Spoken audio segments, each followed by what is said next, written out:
നമസ്കാരം. Tata P S സിയുടെ മറ്റൊരു ക്ലാസ്സിലേക്ക് എല്ലാവർക്കും സ്വാഗതം. സെക്രട്ടേറിയറ്റ് അസിസ്റ്റന്റ് മെയിൻസ് എക്സാമുമായി ബന്ധപ്പെട്ട് പേപ്പർ 2 പ്രധാനപ്പെട്ട ഒരു മൊഡ്യൂളാണ് മൊഡ്യൂൾ 5 കേരള എക്കോണമി എന്ന് പറയുന്നത്. അപ്പൊ ആ ഭാഗത്തു നിന്നുള്ള ഒരു MCQ സീരീസുമായിട്ടാണ് വന്നിട്ടുള്ളത്.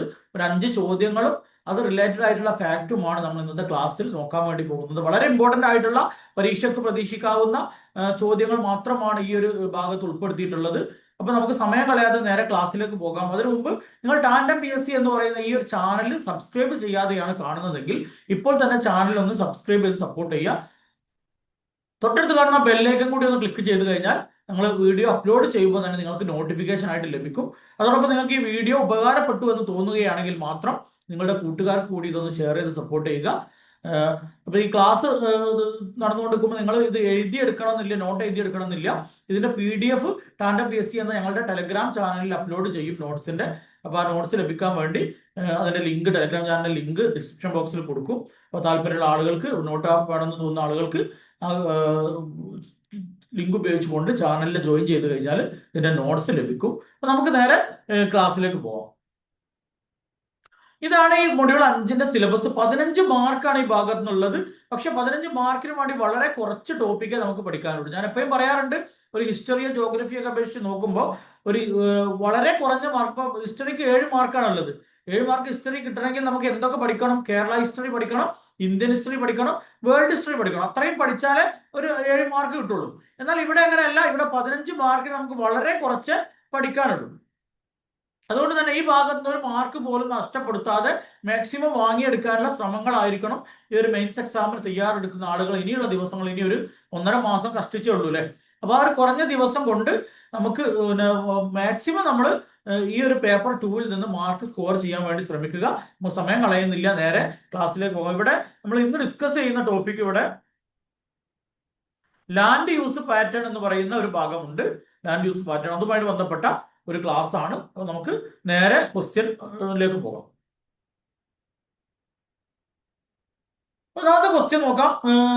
ഇതൊരു തണ്ണീർത്തട സംരക്ഷണ paddy land and wetland act ഉണ്ട്. അതായത് നെൽവയൽ തണ്ണീർത്തട സംരക്ഷണ നിയമം 2008 എന്ന് പറയുന്ന നിയമമുണ്ട്. ആ നിയമവുമായിട്ട് ബന്ധപ്പെട്ട് അതേപോലെ അതിൽ ഒരുപാട് അമെന്റ്മെന്റ് വന്നിട്ടുണ്ട്. ഈ നിയമവും അതിന്റെ അമെന്റ്മെന്റുകളുമായിട്ടൊക്കെ ബന്ധപ്പെട്ട താഴെ പറയുന്ന പ്രസ്താവനകളിൽ ഏതാണ് ശരി എന്നാണ് ചോദ്യം. ഇങ്ങനത്തെ ചോദ്യങ്ങൾ വരുമ്പോൾ ആദ്യം ശ്രദ്ധിക്കേണ്ടത് ഇവിടെ ചോദിച്ചിരിക്കുന്നത് കറക്റ്റ് എന്നാണോ ഇൻകറക്റ്റ് എന്നാണോ എന്നാണ്. പരീക്ഷകൾ ഒരു വെറുതെ തിരക്ക് കൂട്ടി ആവശ്യമില്ലാതെ കറക്റ്റ് ചെയ്തേണ്ട അടുത്ത് ഇൻകറക്റ്റ് ഒക്കെ എഴുതിയിട്ട്, അല്ലെങ്കിൽ ഇൻകറക്റ്റ് ചെയ്തേണ്ട അടുത്ത് കറക്റ്റ് ഒക്കെ എഴുതി പോരാറുണ്ട് പലരും. അപ്പൊ ആ കാര്യം പ്രത്യേകം ശ്രദ്ധിക്കുക. ചോദ്യം കിട്ടിക്കഴിഞ്ഞാൽ കറക്റ്റ് ആണോ ഇൻകറക്റ്റ് ആണോ ചോദിച്ചത് എന്ന് ആദ്യം ശ്രദ്ധിക്കണം. ഇവിടെ കറക്റ്റ് ആണ് ചോദിച്ചിട്ടുള്ളത്. എന്നാൽ നമ്മൾ ഒന്നാമത്തെ സ്റ്റേറ്റ്മെന്റ് നോക്കാം. The RTO is empowered to make corrections to the notified data bank based on applications from aggrieved parties. അതായത് ഡാറ്റാ ബാങ്ക് എന്ന് പറയുന്ന ഒരു കൺസെപ്റ്റ് ഉണ്ട്. എന്താണെന്ന് ഞാൻ പറഞ്ഞു തരാം. ഈ ഡാറ്റാ ബാങ്കിൽ നിന്നും വിവരങ്ങൾ എന്തെങ്കിലും കറക്ഷൻ വരുത്തണമെങ്കിൽ അതിന് അനുമതി കൊടുക്കേണ്ടത് ആരെയാണ് സമീപിക്കേണ്ടത്, ആരാണ് അതിന് അപേക്ഷ സ്വീകരിക്കുക എന്നുള്ളതാണ്. RDO ആണ് അപേക്ഷ സ്വീകരിക്കുക എന്നുള്ളതാണ് ഓപ്ഷൻ എയിൽ പറയുന്നത്. ഓപ്ഷൻ ബി പറയുന്ന statement, the 2023 amendment introduced a detailed procedure for the conversion of unnotified land. Unnotified land എന്ന് പറയുന്ന ഒരു ഭാഗമുണ്ട്. അത് നമുക്ക് എന്താണെന്നുള്ളത് ഡിസ്കസ് ചെയ്യാം. ഈ അൺനോട്ടിഫൈഡ് ലാൻഡിന്റെ കൺവേർഷനുമായി ബന്ധപ്പെട്ട ഒരു ഭേദഗതി ആയിരുന്നു 2023 ഈ പറയുന്ന ഈ നെൽവയൽ തണ്ണീർത്തട സംരക്ഷണ നിയമത്തിൽ 2023 നടത്തിയിട്ടുള്ള ഭേദഗതിയിൽ ഈ ഒരു അൺനോട്ടിഫൈഡ് ലാൻഡിന്റെ കൺവേർഷനുമായി ബന്ധപ്പെട്ട കാര്യങ്ങളാണ് ഉൾപ്പെടുത്തിയിട്ടുള്ളത് എന്നാണ് പറയുന്നത്. ഓപ്ഷൻ സിയിൽ പറയുന്നത് local level monitoring committee can grant permission for the conversion of paddy land. ഈ പാഡി ലാൻഡിന്റെ കൺവേർഷന് ആർക്ക്? ദ ലോക്കൽ ലെവൽ മോണിറ്ററിംഗ് കമ്മിറ്റിക്ക് അനുമതി കൊടുക്കാൻ കഴിയും എന്നുള്ളതാണ് സിയിൽ പറയുന്നത്. ഡി പറയുന്നത് state level committee is the primary authority responsible for creating the data bank. Data bank നിർമ്മിക്കാനുള്ള പ്രൈമറി അതോറിറ്റി എന്ന് പറയുന്നത് സ്റ്റേറ്റ് ലെവൽ കമ്മിറ്റിയാണ് എന്ന് ഡിയിൽ പറയുന്നുണ്ട്. ഇതിൽ ഏതൊക്കെ സ്റ്റേറ്റ്മെന്റാ ശരി എന്നാണ് ചോദ്യം. ഒരുപക്ഷെ നിങ്ങൾ ആദ്യമായിട്ട് കേൾക്കുന്ന ഒരു ചോദ്യമായിരിക്കും ഇത്, അല്ലെങ്കിൽ ആദ്യമായിട്ട് കേൾക്കുന്ന ഒരു ടോപ്പിക് തന്നെ ആയിരിക്കും ഇല്ലേ. തണ്ണീർത്തട സംരക്ഷണ നിയമമൊക്കെ നിങ്ങൾ പഠിച്ചിട്ടുണ്ടാകും. ആ ഭാഗത്ത് ചോദ്യങ്ങളൊക്കെ വന്നിട്ടുണ്ടാകും. പക്ഷെ നമ്മുടെ ഈ മെയിൻസിന്റെ സിലബസിലുള്ള ടോപ്പിക് ആയതുകൊണ്ട് ഈ രീതിയിൽ കുറച്ചുകൂടി ആഴത്തിൽ ഇറങ്ങിയിട്ടുള്ള ചോദ്യങ്ങളാണ് നമ്മൾ ഈ ഭാഗത്ത് നിന്ന് പ്രതീക്ഷിക്കേണ്ടത്. പ്രത്യേകിച്ച് നമ്മൾ അവസാനം കഴിഞ്ഞിട്ടുള്ള LSCS പരീക്ഷയൊക്കെ നമ്മൾ നോക്കുകയാണെങ്കിൽ, അതിലെ ക്വസ്റ്റ്യൻ ഒക്കെ നോക്കുകയാണെങ്കിൽ നമുക്ക് ബോധ്യപ്പെടും ആ രീതിയിലുള്ള ചോദ്യങ്ങളാണ് വരുന്നത്. അപ്പൊ അത് ജസ്റ്റ് നിങ്ങളൊന്ന് ആൻസർ ചെയ്ത് നോക്കുക. നിങ്ങളുടെ ഊഹത്തിനനുസരിച്ച് പേടിക്കാനില്ല, ഇപ്പൊ നെഗറ്റീവ് മാർക്ക് ഒന്നും ഇല്ല, അതുകൊണ്ട് ജസ്റ്റ് ഒന്ന് നിങ്ങൾ ആൻസർ ചെയ്ത് നോക്കുക. കാരണം ഈ നിങ്ങൾ പഠിക്കുന്ന സമയത്ത് മാക്സിമം നിങ്ങൾ ആൻസർ ചെയ്ത് തെറ്റിക്കണം. തെറ്റിക്കഴിഞ്ഞാൽ പിന്നെ എന്ത് ചെയ്യും, അത് തിരുത്തുമ്പോൾ നമുക്ക് പിന്നെ അത് മറന്നു പോകില്ല. അപ്പൊ ആ രീതിയിൽ ഈ പിന്നെ പഠിക്കുമ്പോൾ എക്സാം ഹാളിൽ നിങ്ങൾക്ക് അറിയുന്നത് മാത്രം എഴുതാവൂ, തെറ്റുള്ള സംശയമുള്ളത് എഴുതരുത്. എന്നാൽ പഠിക്കുന്ന സമയത്ത് നിങ്ങൾ പ്രിപ്പയർ ചെയ്യുന്ന സമയത്ത് ഓരോ ക്വസ്റ്റ്യനും ആദ്യം നിങ്ങൾ കണ്ടൊരു ആൻസർ കണ്ടെത്തണം. പിന്നെ യഥാർത്ഥ ആൻസർ കാണുമ്പോൾ എന്താണ് എൻ്റെ തെറ്റാനുള്ള കാരണം എന്നുള്ളത് നമ്മുടെ മൈൻഡിലേക്ക് കയറും. ഓട്ടോമാറ്റിക്കായിട്ട് പിന്നെ അത് മറന്നു പോകും. അപ്പൊ ഒന്ന് ആൻസർ ചെയ്ത് നോക്കുക. ആൻസർ എല്ലാവർക്കും കിട്ടിയിട്ടുണ്ടാവും വിചാരിക്കുന്നു. ഇവിടെ ഓപ്ഷൻ എ ആണ് ശരി ഉത്തരം.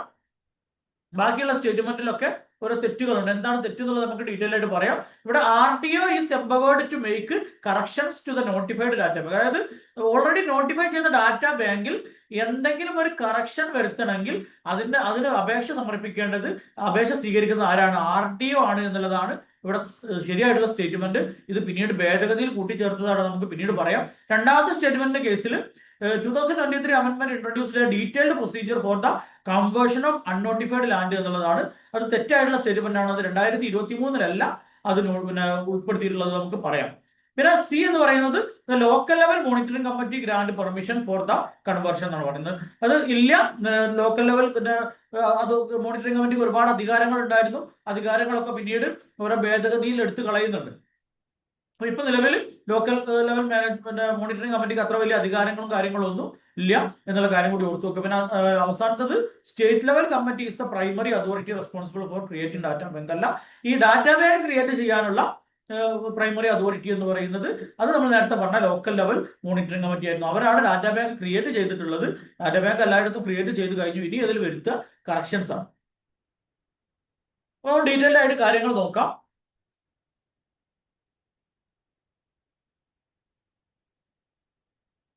പറഞ്ഞ കാര്യം തന്നെയാണ്. ഒരു ശരിയുത്തരം അതാണ്. RDO അഥവാ റവന്യൂ ഡിവിഷണൽ ഓഫീസറാണ്. RDO റവന്യൂ ഡിപ്പാർട്ട്മെന്റിലെ ഒരു പിന്നെ സബ് ഡിവിഷൻ ഓഫീസുകളിൽ ഉണ്ടാകുന്ന ഒരു ഉദ്യോഗസ്ഥനാണ്. അതായത് തഹസിൽദാറിന്റെയും താലൂക്ക് തഹസിൽദാറിന്റെയും ഒക്കെ മുകളിൽ വരുന്ന ഒരു ഉദ്യോഗസ്ഥനാണ് റവന്യൂ ഡിവിഷണൽ ഓഫീസർ.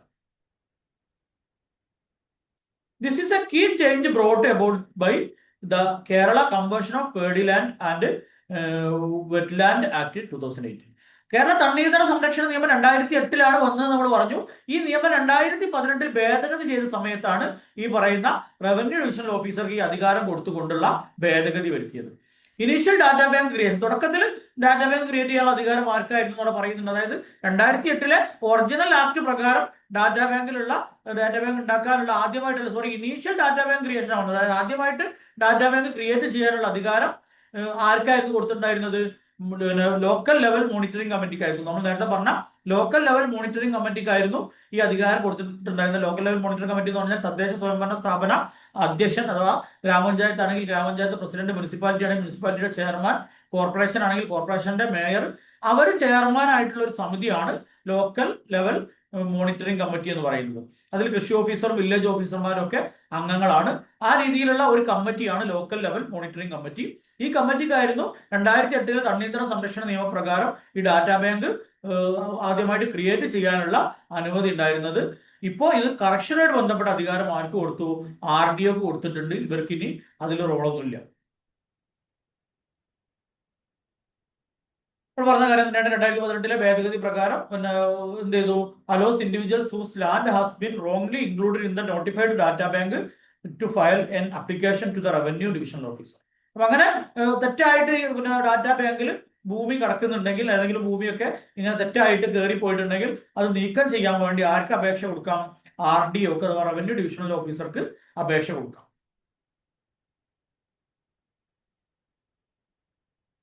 അങ്ങനെ അവരെന്ത് ചെയ്യും? RDO ഇത് പിന്നെ പഠിക്കും, ഈ ഭൂമിയെ കുറിച്ച് അന്വേഷണം നടത്തും. അത് വില്ലേജ് ഓഫീസറുടെ സഹായത്തോടുകൂടി അന്വേഷണം നടത്തും.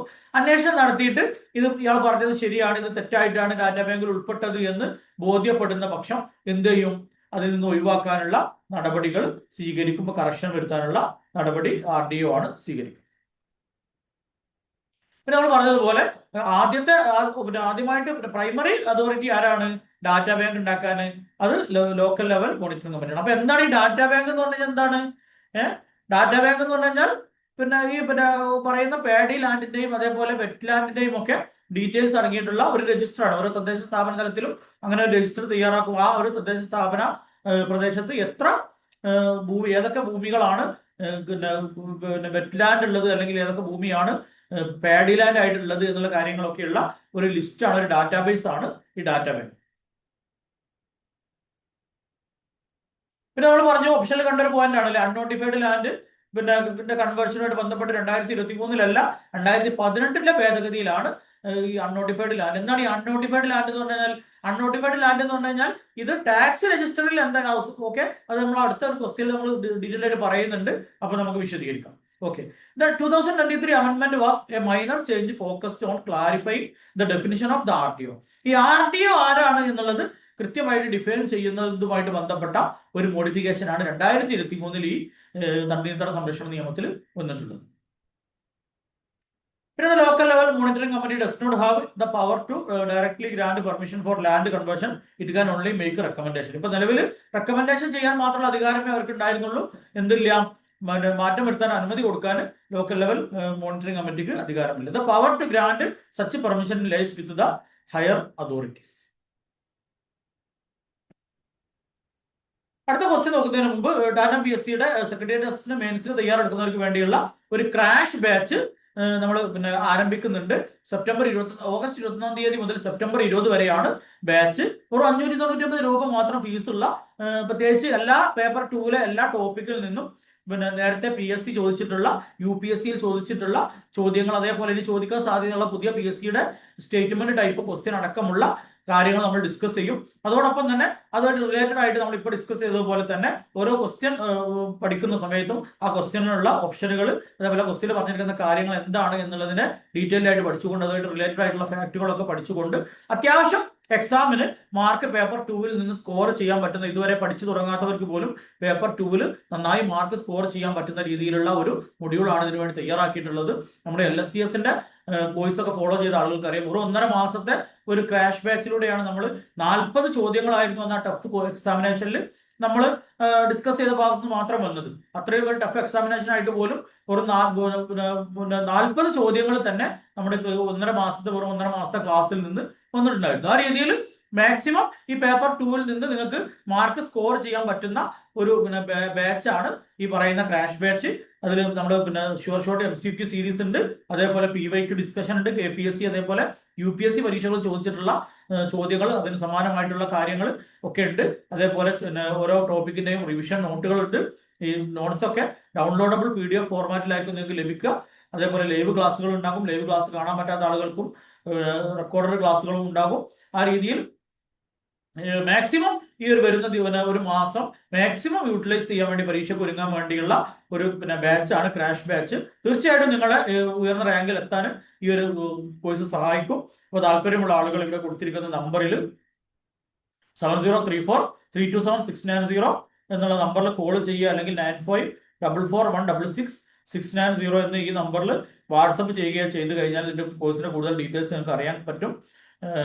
പേ ചെയ്യുന്ന ആളുകൾ ഈ ഒരു നമ്പറിലേക്ക് 7034327690 എന്ന നമ്പറിൽ GPay ഉണ്ട്, GPay, ഫോൺപേ, Paytm ഒക്കെ ഉണ്ട്. ഇതിലേക്ക് പേയ്മെന്റ് ചെയ്ത ശേഷം, ഫീസ് പേയ്മെന്റ് ചെയ്ത ശേഷം ഈ വാട്സപ്പിലേക്ക് സ്ക്രീൻഷോട്ട് അയച്ചാൽ മതി. അപ്പം ഓഗസ്റ്റ് 15 ആയതുകൊണ്ട് തന്നെ ഇന്നും നാളെയും ഓഗസ്റ്റ് 15, ഓഗസ്റ്റ് 16 ദിവസങ്ങളിൽ ഒരു ചെറിയൊരു ഡിസ്കൗണ്ട് നമ്മൾ കൊടുക്കുന്നുണ്ട്. 549 രൂപയാണ് ഇന്നും നാളെ രാത്രി വരെ ജോയിൻ ചെയ്യുന്ന ആളുകൾക്ക് വരുന്ന ഫീസ് 549 ഇൻഡിപെൻഡൻസ് ഡേയുടെ ഭാഗമായിട്ടുള്ള ഒരു ഓഫറാണ്. ആ കാര്യം കൂടി ഓർത്തു വെക്കുക. അപ്പോൾ നിർബന്ധമായിട്ടും നിങ്ങൾ ഈ ഒരു ബാച്ചിൽ ജോയിൻ ചെയ്യാൻ വേണ്ടി ശ്രമിക്കുക. ഇതുവരെ പഠിച്ചു തുടങ്ങാത്തവർക്കും പഠിച്ചിട്ട് എവിടെയും എത്താത്ത ആളുകൾക്കും ഒക്കെ പറ്റിയ പെട്ടെന്ന് മാർക്ക് സ്കോർ ചെയ്യാൻ പറ്റുന്ന ഒരു ബാച്ചാണിത്. നമുക്ക് അടുത്ത ക്വസ്റ്റ്യൻ നോക്കാം.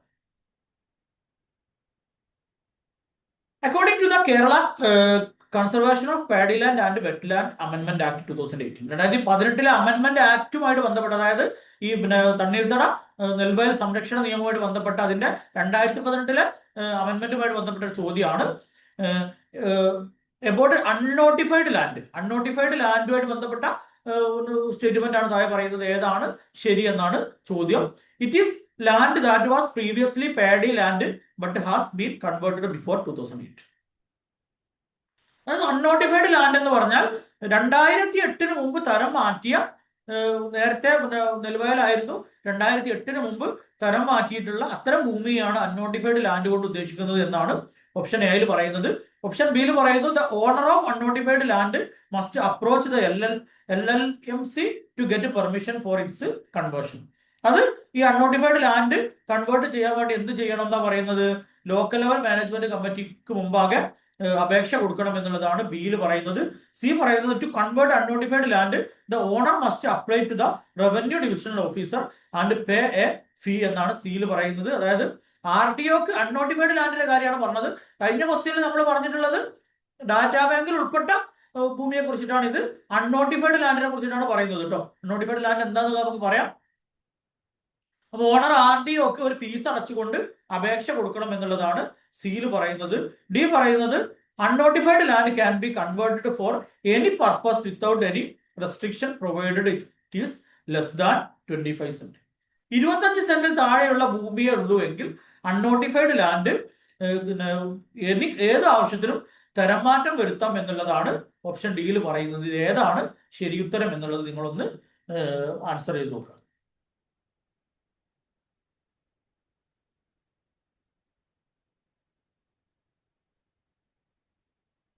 ആൻസർ കിട്ടിയിട്ടുണ്ടാന്ന് വിചാരിക്കുന്നു. അതായത് നമ്മൾ ആൻസർ പറയാണ് ഓപ്ഷൻ സി ആണ് ശരിയുത്തരം. ഈ ഒരു അൺനോട്ടിഫൈഡ് ലാൻഡ് കൺവേർട്ട് ചെയ്യണമെങ്കിൽ RDOക്ക് ഫീസ് അടച്ചുകൊണ്ട് ഒരു ഫീസ് അടക്കം അടച്ചുകൊണ്ടാണ് അപേക്ഷ കൊടുക്കേണ്ടത്. റവന്യൂ ഡിവിഷണൽ ഓഫീസർ അഥവാ RDOക്കാണ് പരാതി കൊടുക്കേണ്ടത്. പരാതിയല്ല, അപേക്ഷ കൊടുക്കേണ്ടത്. ഒരു ഫീസും അതിന് നിർബന്ധമായിട്ടും അടച്ചിരിക്കും.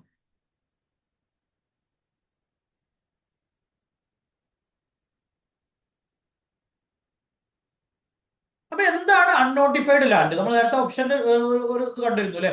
അതല്ല യഥാർത്ഥത്തിൽ അൺനോട്ടിഫൈഡ് ലാൻഡ് എന്ന് പറഞ്ഞു കഴിഞ്ഞാൽ defined as land that is recorded as paddy land in the basic tax register. അതായത് നമ്മുടെ വില്ലേജ് ഓഫീസിലൊക്കെ ഒരു ബേസിക് ടാക്സ് രജിസ്റ്റർ ഉണ്ടാവും. നമ്മുടെ ഭൂനികുതി അടക്കുന്നത് വില്ലേജ് ഓഫീസിലാണ്, നമുക്കറിയാം. അവിടെ വില്ലേജ് ഓഫീസിൽ ഒരു ബേസിക് ടാക്സ് രജിസ്റ്റർ ഉണ്ടാകും. ഈ ബേസിക് ടാക്സ് രജിസ്റ്ററിൽ എന്താണ് പാഡി ലാൻഡ് എന്നാണ് രേഖപ്പെടുത്തിയിട്ടുള്ളത്. എന്നാൽ നമ്മൾ പറഞ്ഞു ഒരു ഡാറ്റാ ബാങ്ക് എല്ലാ തദ്ദേശ സ്ഥാപനങ്ങളും തയ്യാറാക്കും. അവിടുത്തെ കൃഷി ഓഫീസറുടെയും അതേപോലെ വില്ലേജ് ഓഫീസറുടെയും ഒക്കെ സഹായത്തോടു കൂടി ഈ ലോക്കൽ ലെവൽ മാനേജ്മെന്റ് കമ്മിറ്റി എന്ത് ചെയ്യും, ഒരു മോണിറ്ററിംഗ് കമ്മിറ്റി എന്ത് ചെയ്യും, ഒരു ഡാറ്റാ ബാങ്ക് തയ്യാറാക്കും. ഈ ഡാറ്റാ ബാങ്കിൽ ഉൾപ്പെട്ടിട്ടില്ല ഈ ഭൂമി. വില്ലേജ് ഓഫീസിലെ ബേസിക് ടാക്സ് രജിസ്റ്റർ പ്രകാരം എന്താണ്? പാഡി ലാൻഡ് ആണ്, നെൽവയലാണ്. എന്നാൽ ഈ ഡാറ്റാ ബാങ്കിൽ ഉൾപ്പെട്ടിട്ടുമില്ല. അത്തരം ഭൂമിയാണ് അൺനോട്ടിഫൈഡ് ലാൻഡ് എന്നുള്ള കാറ്റഗറിയിൽ വരാം. ക്ലിയർ ആയിട്ടുണ്ടാന്ന് വിചാരിക്കുന്നു. അതായത് ഈ ഭൂമി വില്ലേജ് രേഖകൾ പ്രകാരം ബേസിക് ടാക്സ് രജിസ്റ്ററിൽ എന്താണുള്ളത്? ഇത് പാഡി ലാൻഡ് ആണ് അല്ലെങ്കിൽ നെൽവയലാണെന്ന് കാണിച്ചിട്ടുണ്ട്. എന്നാൽ ഡാറ്റാ ബാങ്കിൽ, നെൽവയലുമായിട്ട് ബന്ധപ്പെട്ട ഡാറ്റാ ബാങ്കിൽ ഈ ഭൂമി ഉൾപ്പെട്ടിട്ടില്ല. അത്തരം ഭൂമിയെയാണ് അൺനോട്ടിഫൈഡ് ലാൻഡ് എന്ന് പറയുന്നത്. ഈ അൺനോട്ടിഫൈഡ് ലാൻഡിന്റെ കേസിൽ ഡാറ്റാ ബാങ്കിൽ ഉൾപ്പെട്ട ഭൂമിയേക്കാൾ കുറച്ചുകൂടിയൊക്കെ സുതാര്യമാണ് കാര്യങ്ങൾ. കുറച്ചുകൂടി എളുപ്പത്തിൽ നമുക്ക് കൺവേർഷൻ ഒക്കെ ചെയ്യാൻ പറ്റുന്ന ഒരു ഭൂമിയാണ് അൺനോട്ടിഫൈഡ് ലാൻഡ്. 2018 അമെന്റ്മെന്റ് പ്രകാരം shifted the authority four permitting the conversion. അത് കൺവേർട്ട് ചെയ്യാനുള്ള പെർമിഷൻ ആർക്ക് കൊടുത്തു? ലോക്കൽ ലെവൽ മാനേജ്മെന്റ് കമ്മിറ്റിയിൽ നിന്നും RDOക്ക് കൊടുക്കുകയാണ്. അപ്പൊ 2008 നിയമപ്രകാരം ഈ ഡാറ്റാ ബാങ്ക് നിർമ്മിക്കാനൊക്കെ ഉള്ള അധികാരം ആർക്കായിരുന്നു? ഈ പറയുന്ന ലോക്കൽ ലെവൽ മോണിറ്ററിംഗ് കമ്മിറ്റിക്കായിരുന്നു. പിന്നീട് എന്ത് ചെയ്തു? 2018 ഭേദഗതി വന്ന സമയത്ത് ഈ ഡാറ്റാ ബാങ്കിൽ എന്തെങ്കിലും മാറ്റങ്ങൾ വരുത്തണമെങ്കിൽ അതിനുള്ള അധികാരം ആർക്ക് കൊടുത്തു? റവന്യൂ ഡിവിഷണൽ ഓഫീസർക്ക് കൊടുക്കുകയാണ് ചെയ്തത്. പിന്നെ നമ്മൾ അവസാന സ്റ്റേറ്റ്മെന്റ് എന്തായാലും പറഞ്ഞിരുന്നത് conversion of unnotified land is not unrestricted എന്നായിരുന്നു സ്റ്റേറ്റ്മെന്റിൽ ഉണ്ടായിരുന്നത് അല്ലെ? അതായത് അവന്റെ 25 സെന്റിൽ കുറവാണെങ്കിൽ ഒരു ഇതുമില്ലാതെ, ഒരു റെസ്ട്രിക്ഷൻ ഇല്ലാതെ മാറ്റാമെന്നായിരുന്നു സ്റ്റേറ്റ്മെന്റ് പറഞ്ഞിരുന്നത്. തെറ്റാണ് അല്ലെ? അൺനോട്ടിഫൈഡ് ലാൻഡ് ആണെങ്കിലും അൺറെസ്ട്രിക്റ്റഡ് അല്ല. എന്നാൽ മറ്റ് ഡാറ്റാ ബാങ്കിൽ ഉൾപ്പെട്ട ഭൂമിയെ അപേക്ഷിച്ച് കുറച്ചുകൂടി അതിന് താരതമ്യേന പ്രൊസീജിയർ കുറവാണ്. എങ്കിലും അവിടെ എന്ത് വേണം? പെർമിഷനോട് കൂടി മാത്രമേ നമുക്കത് തരം മാറ്റാൻ കഴിയുള്ളൂ. RDOയിൽ നിന്നുള്ള പെർമിഷൻ ഉണ്ടെങ്കിൽ മാത്രമേ ഈ അൺനോട്ടിഫൈഡ് ലാൻഡ് ആണെങ്കിലും തരം മാറ്റാൻ സാധിക്കുകയുള്ളൂ. അടുത്ത ക്വസ്റ്റ്യൻ നോക്കുക. ലാൻഡ് യൂസുമായിട്ട് ബന്ധപ്പെട്ട താഴെ പറയുന്ന സ്റ്റേറ്റ്മെന്റിൽ ഏതൊക്കെയാണ് ശരി എന്നാണ് ചോദ്യം. ഒന്നാമത്തെ ചോദ്യം, forest occupy the largest share of Kerala's total geographical area. കേരളത്തിന്റെ മൊത്തം ജോഗ്രഫിക്കൽ ഏരിയയുടെ ലാർജസ്റ്റ് ഷെയറും എന്താണെന്ന് പറഞ്ഞത്? ഫോറസ്റ്റ് ആണെന്നാണ് ഒന്നാമത്തെ സ്റ്റേറ്റ്മെന്റ്. രണ്ടാമത്തെ സ്റ്റേറ്റ്മെന്റ് എന്ന് പറയുന്നത് നെറ്റ് ലാർജസ്റ്റ് ഷെയർ എന്ന് പറഞ്ഞാൽ ഏറ്റവും കൂടുതൽ എന്നല്ല ഉദ്ദേശിച്ചത്, അതായത് ഓരോന്ന് ഡിവൈഡ് ചെയ്ത് നമ്മൾ കാൽക്കുലേറ്റ് ചെയ്ത് എടുക്കുമ്പോൾ ഏറ്റവും കൂടുതൽ ഭാഗം, ആ കൂട്ടത്തിൽ ഏറ്റവും കൂടുതൽ ഉള്ളത് ഫോറസ്റ്റ് ആണെന്നുള്ളതാണ്. രണ്ടാമത്തെ statement net zone area in Kerala is more than 50% of the reporting area. അതായത് വർഷത്തിൽ ഒരിക്കലെങ്കിലും കൃഷി ചെയ്യുന്ന ഏരിയക്കാണ് നെറ്റ് സോൺ ഏരിയ എന്ന് പറയും. നെറ്റ് സോൺ ഏരിയ എന്ന് പറഞ്ഞു കഴിഞ്ഞാൽ മൊത്തം റിപ്പോർട്ടിംഗ് ഏരിയ, അതായത് നമ്മൾ തരംതിരിച്ചിട്ടുള്ള ഓരോ ആവശ്യങ്ങൾക്ക് വേണ്ടി തരംതിരിച്ചിട്ടുള്ള ഭൂമി പരിശോധിക്കുമ്പോൾ അതിൽ 50% ഭൂമിയും എന്തിനു വേണ്ടി ഉപയോഗിക്കുന്നുണ്ട്, കൃഷിക്ക് വേണ്ടി ഉപയോഗിക്കുന്നുണ്ട്, അല്ലെങ്കിൽ നെറ്റ് സോൺ ഏരിയ ആണ് എന്നാണ് രണ്ടാമത്തെ സ്റ്റേറ്റ്മെന്റ്. മൂന്നാമത്തെ സ്റ്റേറ്റ്മെന്റ് പറയുന്നത് area under paddy cultivation has been increasing steadily in the last 2 decades. അതായത് ഈ പാഡി കൾട്ടിവേഷനുള്ള ഭൂമി, അതായത് ഈ നെൽവയലുകൾ കഴിഞ്ഞ 2 തവണത്തെ കണക്കെടുപ്പ് നോക്കിയപ്പോഴും കൂടി വരികയാണ്, നെൽവയലുകളുടെ അളവ് കൂടി വരികയാണ് എന്നുള്ളതാണ് മൂന്നാമത്തെ സ്റ്റേറ്റ്മെന്റ് പറയുന്നത്. ഇതിൽ ഏതൊക്കെ സ്റ്റേറ്റ്മെന്റ് ആണ് കറക്റ്റ് എന്നാണ് ചോദ്യം. ഓപ്ഷൻ എയിൽ 1, 2, 3 1, 2 എന്ന് പറയുന്നുണ്ട്, ഓപ്ഷൻ ബിയിൽ 1, 3 പറയുന്നുണ്ട്, ഓപ്ഷൻ സിയിൽ 2, 3 പറയുന്നുണ്ട്, ഓപ്ഷൻ ഡിയിൽ 1, 2, 3 പറയുന്നുണ്ട്. ഒന്ന് ആൻസർ ചെയ്ത് നോക്കി ഏതൊക്കെ സ്റ്റേറ്റ്മെന്റ് ആണ് ഇതിൽ കറക്റ്റ് ആയിട്ടുള്ള സ്റ്റേറ്റ്മെന്റ് എന്നുള്ളതാണ് ചോദ്യം.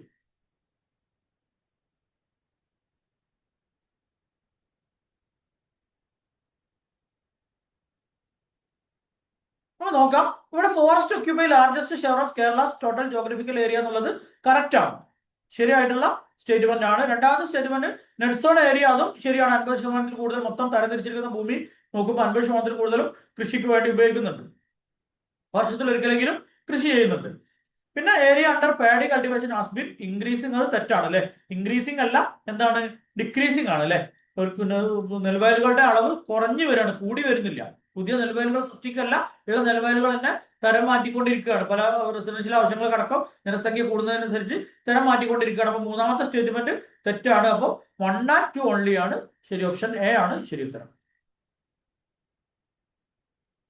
ഈ മൂന്നാമത്തെ സ്റ്റേറ്റ്മെന്റ് തെറ്റാണെന്ന് കിട്ടിയാൽ തന്നെ ഇതിന്റെ ആൻസർ കിട്ടില്ല. ആ രീതിയിൽ നിങ്ങൾ ആൻസർ ചെയ്യാൻ വേണ്ടി ശ്രമിക്കണം. ഈ നെൽവയലുകൾ കൂടി വരികയല്ല എന്നുള്ളത് എല്ലാവർക്കും അറിയുന്ന കാര്യമാണ്. അപ്പൊ നമ്മളിത് ഫസ്റ്റ് വായിക്കുമ്പോൾ തന്നെ നമ്മളിത് അറിയാത്ത ടോപ്പിക്കാണെന്ന് വിചാരിച്ച് സ്കിപ്പ് ചെയ്ത് പോയി കഴിഞ്ഞാൽ ഈ മാർക്ക് നഷ്ടപ്പെടും. ഇവിടെ ജസ്റ്റ് ഈ ഒരു പോയിന്റ് മാത്രം, മൂന്നാമത്തെ സ്റ്റേറ്റ്മെന്റ് തെറ്റാണ് എന്നുള്ളത് അറിയുന്ന ഏതൊരാൾക്കും ഇതിന്റെ ആൻസർ കിട്ടും. 3 ഇല്ലാത്ത ഒരേ ഒരു ഓപ്ഷനേ ഉള്ളൂ അല്ലെ. ആ രീതിയിലൊക്കെ നിങ്ങൾ ആൻസർ കിട്ടുമോ എന്നുള്ളത് നോക്കണം നിങ്ങളുടെ സമയം പോലെ എക്സാമിന്. ഓക്കെ.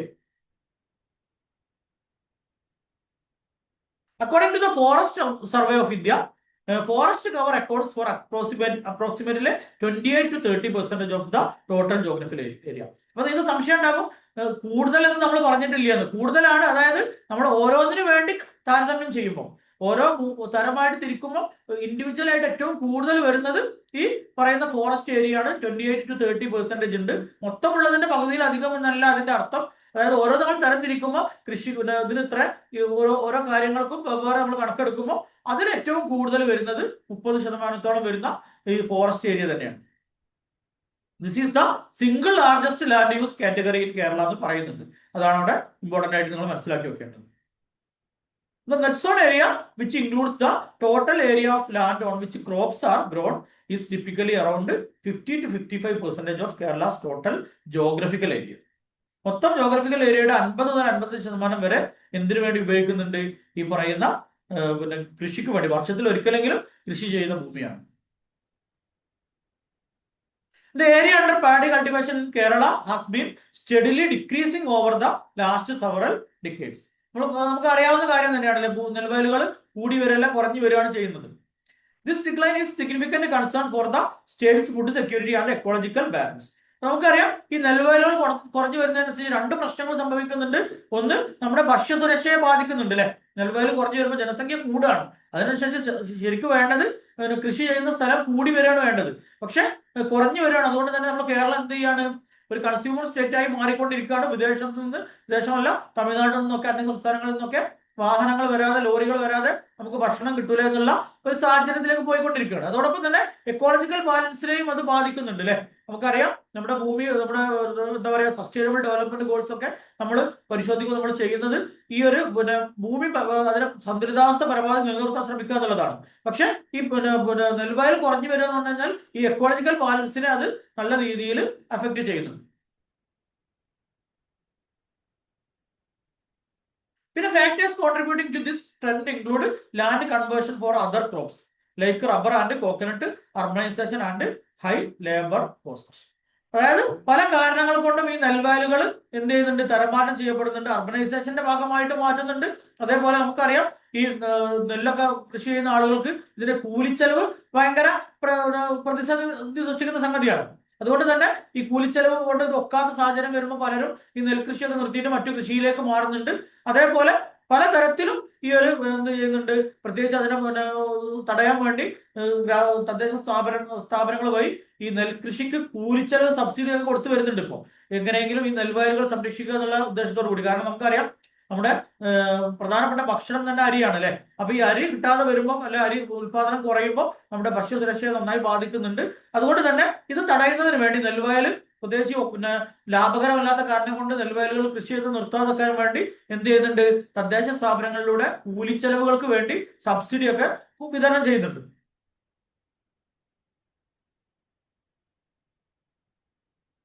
അടുത്തൊരു ക്വസ്റ്റ്യൻ നോക്കാം. ഇത് 2014 LDC പരീക്ഷയ്ക്ക് ചോദിച്ചിട്ടുള്ള ചോദ്യമാണ്. As per the 2011 amendment to the Kerala Conservation of Paddyland and Wetland Act, the authority to take action on reports of violation is vested with. അതായത് 2011 ഭേദഗതി നിയമപ്രകാരം ഈ ഭൂമിയുടെ പാഡിലാൻഡ് കൺസർവേഷനുമായിട്ട് ബന്ധപ്പെട്ട ഇതുമായി ബന്ധപ്പെട്ട എന്തെങ്കിലും വയലേഷൻ റിപ്പോർട്ട് ചെയ്തു കഴിഞ്ഞാൽ അതുമായിട്ട് ബന്ധപ്പെട്ട അതോറിറ്റി ആരാണെന്നാണ് ചോദ്യം. അതോറിറ്റി ടു ടേക്ക് ആക്ഷൻ, അതുപോലെ ആക്ഷൻ എടുക്കാനുള്ള അതോറിറ്റി ആരെന്നാണ് ചോദ്യം. ഓപ്ഷൻ എയിൽ തഹസിൽദാർ ഉണ്ട്, ഓപ്ഷൻ ബിയിൽ വില്ലേജ് ഓഫീസർ ഉണ്ട്, ഓപ്ഷൻ സിയിൽ RDO ഉണ്ട്, ഓപ്ഷൻ ഡിയിൽ ഡിസ്ട്രിക്ട് കളക്ടർ ഉണ്ട്. ഇതിൽ ആരാണ് തീരുമാനമെടുക്കാൻ അവകാശപ്പെട്ട ഉദ്യോഗസ്ഥൻ എന്നുള്ളതാണ് ചോദ്യം. ഒന്ന് ആൻസർ ചെയ്ത് നോക്കുക. നമ്മൾ ആൻസർ കിട്ടിയിട്ടുണ്ടെന്ന് വിചാരിക്കുന്നു. 2011 ഭേദഗതി നിയമത്തോടു കൂടി ഈ ഇത് ആക്ഷൻ എടുക്കുക എന്ന് പറഞ്ഞു കഴിഞ്ഞാൽ എന്താണ്, നമുക്കറിയാം ഇപ്പൊ ഒരു വയലും മണ്ണിട്ട് നികത്തുന്ന വിവരം കിട്ടി. അവിടെ പോയിട്ട് അത് സ്റ്റോപ്പ് മെമ്മോ കൊടുക്കാനുള്ള അധികാരം ആർക്കാണ്? വില്ലേജ് ഓഫീസർക്കാണ്. നിലവിൽ ആർക്കാണ്? വില്ലേജ് ഓഫീസർക്കാണ് അതുപോലെ ആക്ഷൻ എടുക്കാനുള്ള അധികാരം 2011 ഭേദഗതി പ്രകാരം.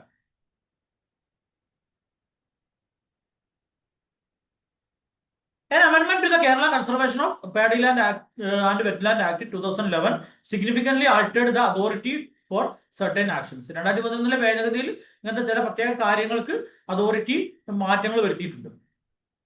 ഈ പറഞ്ഞതുപോലെ എന്തെങ്കിലുമൊക്കെ ഈ ഒരു വയലേഷൻസ് കാണുകയാണെങ്കിൽ അല്ലെങ്കിൽ മണ്ണിട്ട് നികത്തലൊക്കെ കാണുകയാണെങ്കിൽ ആക്ഷൻ എടുക്കാനുള്ള അധികാരം നേരത്തെ RDO ആയിരുന്നു. 2011 ഭേദഗതിയോട് കൂടി അത് ആർക്ക് കൊടുത്തു? വില്ലേജ് ഓഫീസർക്ക് കൊടുത്തു. കാരണം പെട്ടെന്ന് ആക്ഷൻ എടുക്കാം. ഇത് RDOയുടെ അടുത്തെത്തി RDO ഇത് അന്വേഷിച്ച് കൊടുക്കുമ്പോഴേക്ക് മണ്ണിടൽ കഴിഞ്ഞു പോയിട്ടുണ്ടാകും അല്ലെ. അപ്പൊ അതുകൊണ്ട് തന്നെ ആ ഓരോ പ്രദേശത്തെയും ഓഫീസറാണ് വില്ലേജ് ഓഫീസർ എന്ന് പറയുന്നത്. ആ വില്ലേജ് ഓഫീസർക്ക് തന്നെ സ്റ്റോപ്പ് മെമ്മോ കൊടുക്കാനുള്ള അധികാരം നൽകിയിട്ടുണ്ട്. The amendment clarified that provisions related to conversion and reclamation applied to any paddyland or wetland emphasizing the protection of both. അപ്പൊ ഈ വെറ്റ്ലാൻഡിന്റെയും പാഡിലാൻഡിന്റെയും ഒക്കെ പ്രൊട്ടക്ഷന് വേണ്ടി ഒരു ക്ലാരിഫിക്കേഷൻ കൂടി ഈ 2011 ഏതൊക്കെ എല്ലാ വെറ്റ്ലാൻഡിനും ഇത് ബാധകമാക്കിക്കൊണ്ട് ഒരു ക്ലാരിഫിക്കേഷനും ഈ 2011 ഭേദഗതിയിൽ കൊണ്ടുവരുന്നുണ്ട്. അടുത്ത ക്വസ്റ്റ്യൻ നോക്കാം. Consider the following statements regarding the definitions in the Kerala Conservation of Paddyland and Wetland Act 2008. അപ്പൊ 2008 ഈ പറയുന്ന നെൽവയൽ തണ്ണീർത്തട സംരക്ഷണ നിയമവുമായിട്ട് ബന്ധപ്പെട്ട താഴെ പറയുന്ന സ്റ്റേറ്റ്മെന്റിൽ ഏതൊക്കെയാണ് ശരി എന്നാണ് ചോദ്യം. ഒന്നാമത്തെ സ്റ്റേറ്റ്മെന്റ് എന്താ പറയുന്നത്? പാഡിലാൻഡ് എന്ന് പറഞ്ഞാൽ ആ type of land where paddy is cultivated at least once in year. കൊല്ലത്തിൽ ഒരിക്കലെങ്കിലും നെൽ കൃഷി ചെയ്യുന്ന വയലുകളെയാണ് പാഡി ലാൻഡ് എന്ന് ഈ ആക്ട് പ്രകാരം പറയുന്നത് എന്നാണ് ഒന്നാമത്തെ statement. Including converted or fallow paddy field. രണ്ടാമത്തെ സ്റ്റേറ്റ്മെന്റ് എന്താണ്? Wetland means low lying land which is seasonally or permanently water logged including paddy land, rivers and reservoirs. അതായത് വെറ്റ്ലാൻഡ് എന്ന് പറഞ്ഞു കഴിഞ്ഞാൽ എന്താണ്? ലോ ലൈങ് ലാൻഡ്, അതായത് താഴ്ന്ന പ്രദേശങ്ങൾ. അതിന്റെ പ്രത്യേകത എന്താണ്? Which is seasonally or permanently. ഒന്നുകിൽ എല്ലാ കാലത്തും എന്തുണ്ടാവും? അവിടെ ജലം ഉണ്ടാകും, അല്ലെങ്കിൽ ഒരു പ്രത്യേക സീസണിലെങ്കിലും വെള്ളം കെട്ടി നിൽക്കുന്ന പ്രദേശമാണെങ്കിൽ അതിനെയാണ് വെറ്റ്ലാൻഡ് എന്ന് പറയുന്നത്. പിന്നെ മൂന്നാമത്തെ സ്റ്റേറ്റ്മെന്റ് പറയുന്നത് paddy land excludes land reclaimed for non agricultural purpose before the commencement of act. ഈ 2008 ആക്ട് വരുന്നതിന് മുമ്പ് തന്നെ തരം മാറ്റപ്പെട്ട ഭൂമി പാഡി ലാൻഡിൽ നിന്നും ഒഴിവാക്കപ്പെട്ടിട്ടുണ്ട്, പാഡി ലാൻഡ് ലിസ്റ്റിൽ വരൂല എന്നാണ് മൂന്നാമത്തെ സ്റ്റേറ്റ്മെന്റ്. ഇതിൽ ഏതൊക്കെ സ്റ്റേറ്റ്മെന്റ് ആണ് ശരി എന്നാണ് ചോദ്യം. ഒന്ന് ആൻസർ ചെയ്ത് നോക്കാം.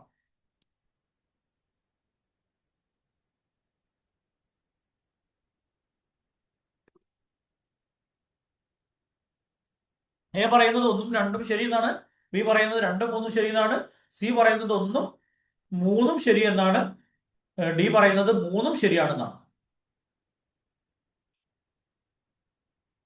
നമുക്ക് ആൻസർ കിട്ടിയിട്ടുണ്ടാവും വിചാരിക്കുന്നു. കിട്ടാത്ത ആളുകളുണ്ടെങ്കിൽ ജസ്റ്റ് ഒന്ന് പോസ് ചെയ്തിട്ട് ആൻസർ ചെയ്യാൻ വേണ്ടി ശ്രമിക്കുക.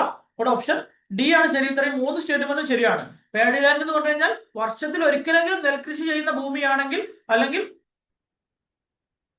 ആ ഭൂമിയൊക്കെ അത് പിന്നെ converted or fallow paddy field ആണെങ്കിൽ കൂടി അതെന്താണ്, നെൽവയലാണ്. വെറ്റ്ലാൻഡ് എന്ന് പറഞ്ഞു കഴിഞ്ഞാൽ എന്താണ്, low line land which is seasonally or permanently water logged including paddy land, rivers and reservoirs. ആ പിന്നെ റിവറുകൾ, റിസർവോയറുകൾ, അതേപോലെ പാഡി ലാൻഡുകൾ, ഇതിലൊക്കെ വർഷത്തിൽ എപ്പോഴെങ്കിലും വെള്ളം കെട്ടി നിൽക്കുന്നു, അല്ലെങ്കിൽ എല്ലായ്പ്പോഴും വെള്ളം കെട്ടി നിൽക്കുന്ന പ്രദേശങ്ങളൊക്കെ വെറ്റ്ലാൻഡിന്റെ പരിധിയിൽ വരും. പിന്നെ paddy land excludes land reclaimed for non agricultural purpose before the commencement of the act. അതും കറക്റ്റ് ആണ്. അതായത് ഈ 2008 ആക്ടിന് മുമ്പ് തരം മാറ്റപ്പെട്ട ഭൂമി ഇതിന്റെ പരിധിയിൽ വരും. നമ്മൾ തന്നെ പഠിച്ചിട്ടുണ്ട്, നമ്മളൊരു ഇന്ത്യൻ ഭരണഘടന പ്രകാരം തന്നെ ഒരു മുൻകാല നിയമപ്രകാരം, പിൽക്കാലത്ത് വന്നൊരു നിയമപ്രകാരം മുൻകാലത്ത് നടത്തിയിട്ടുള്ള ഒരു കുറ്റത്തിന് ശിക്ഷ വിധിക്കാൻ പാടില്ല എന്ന് നമ്മൾ പറയാറുണ്ട് അല്ലെ. എന്നതുപോലെ തന്നെ ഇവിടെയും ഈ ഒരു ആക്ട് വരുന്നതിന് മുമ്പ് കൺവേർട്ട് ചെയ്യപ്പെട്ട, അതിനുവേണ്ടി പിന്നെ തരം മാറ്റപ്പെട്ട ഭൂമിയാണെങ്കിൽ പിന്നെ അതെന്തല്ല, അത് ഇതിന്റെ പരിധിയിൽ വരൂല എന്നുള്ളതാണ് അവിടെ ഓർത്തു വെക്കേണ്ട കാര്യം.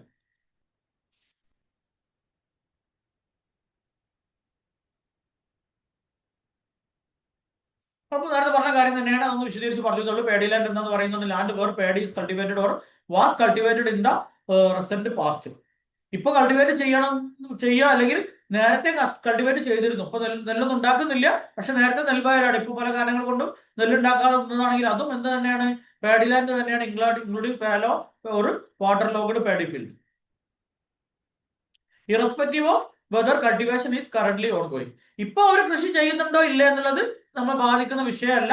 അത് നേരത്തെ കൃഷി ചെയ്തിരുന്നെങ്കിലും അത് തന്നെയാണ്, നെൽവയലാണ് അഥവാ പാഡി ലാൻഡ് ആണ്. വെറ്റ്ലാൻഡ് എന്ന് പറഞ്ഞാൽ land that is seasonally or permanently water logged including paddy lands, rivers, canals, lakes, reservoirs and connected water bodies. ഇതൊക്കെ എന്താണ്, വെറ്റ്ലാൻഡിന്റെ പരിധിയിൽ വരുന്നതാണ്. വർഷത്തിൽ ഒരു സീസണിലെങ്കിലും എന്ത് ചെയ്യണം, അവിടെ വെള്ളം നിൽക്കുന്ന പ്രദേശമായിരിക്കണം, അല്ലെങ്കിൽ എല്ലായ്പ്പോഴും വെള്ളം നിൽക്കുന്നതായാലും കുഴപ്പമില്ല.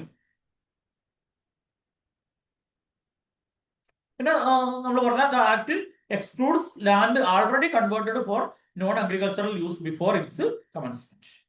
ആക്ട് വരുന്നതിന് മുമ്പുള്ളത് ഒഴിവാക്കിയിട്ട് നമ്മൾ പറഞ്ഞിട്ടുള്ള കാര്യം തന്നെയാണ്. അപ്പൊ ഇത്രയൊക്കെയാണ് നമ്മൾ ഇന്നത്തെ ക്ലാസ്സിൽ ഉൾപ്പെടുത്തിയിട്ടുള്ളത്. 5 ചോദ്യങ്ങളും അതുമായിട്ട് ബന്ധപ്പെട്ട ഈ ഭാഗത്ത് കുറച്ചൊക്കെ ഒരു പഠിക്കാൻ ഒരു പ്രയാസമുള്ള, അല്ലെങ്കിൽ ഒന്ന് മനസ്സിലാക്കാൻ ഒരു പ്രയാസമുണ്ട് എന്ന് തോന്നുന്ന ടോപ്പിക് ഇത് മാത്രമേ ഉള്ളൂ. അതുകൊണ്ടാണ് ഇത് ഞാൻ കുറച്ചുകൂടി സ്ട്രെസ് ചെയ്ത് പറഞ്ഞത് കേട്ടോ. ഇനിയുള്ളതൊക്കെ വളരെ സിമ്പിൾ ആയിട്ടുള്ളതാണ്.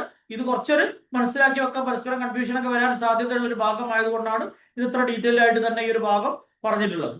അപ്പോൾ കൃത്യമായിട്ട് പഠിക്കുക. നേരത്തെ പറഞ്ഞതുപോലെ തന്നെ നമ്മുടെ ഈ ഒരു ക്രാഷ് ബാച്ചിൽ ജോയിൻ ചെയ്യാൻ താല്പര്യമുള്ള ആളുകൾക്ക് ഇപ്പോൾ തന്നെ അതിൽ ജോയിൻ ചെയ്യുക. ഇന്നും നാളെയും ജോയിൻ ചെയ്യുകയാണെങ്കിൽ നിങ്ങൾക്ക് ഒരു 10% ഡിസ്കൗണ്ടും കിട്ടും. ഓക്കെ, അപ്പോൾ ഈ നമ്പറുകളിൽ വിളിച്ചിട്ട് നിങ്ങൾ ജോയിൻ ചെയ്യാൻ വേണ്ടി ശ്രമിക്കുക. 9544166690 എന്ന നമ്പറിലാണ് വാട്സപ്പ് ഉള്ളത്. വാട്സപ്പിലാണ് കോൺടാക്ട് ചെയ്യുന്നതെങ്കിൽ ഈ നമ്പറിൽ കോൺടാക്ട് ചെയ്യുക. കോൾ ചെയ്യുകയാണെങ്കിൽ ഈ നമ്പറിൽ കോൺടാക്ട് ചെയ്യുന്നതാണ് നല്ലത്. 2 നമ്പറിലും കോളും വാട്സപ്പും കിട്ടും. പക്ഷെ ഞാൻ ഏറ്റവും കൂടുതൽ ശ്രദ്ധിക്കുക, കോൾ ആണെങ്കിൽ ഈ നമ്പറും വാട്സപ്പ് ആണെങ്കിൽ ഈ നമ്പറുമാണ് എപ്പോഴും നോക്കുന്നത്. അതുകൊണ്ടാണ് ഞാൻ ഇതിൽ ഈ നമ്പർ പ്രിഫർ ചെയ്യാൻ കാരണം. പിന്നെ നിങ്ങൾ പേയ്മെന്റ് ചെയ്യുകയാണെങ്കിൽ ഈ 7034 എന്ന് പറയുന്ന നമ്പറിൽ ജിപേയും ഫോൺപേയും പേടിഎം ഒക്കെ ഉണ്ട്. അപ്പോൾ താല്പര്യമുള്ള ആളുകൾ സമയം വൈകാതെ ഇന്ന് തന്നെ ജോയിൻ ചെയ്യാൻ വേണ്ടി ശ്രമിക്കുക. നല്ലൊരു വീഡിയോയുമായിട്ട് വീണ്ടും കാണുന്നത് വരെ ഗുഡ് ബൈ.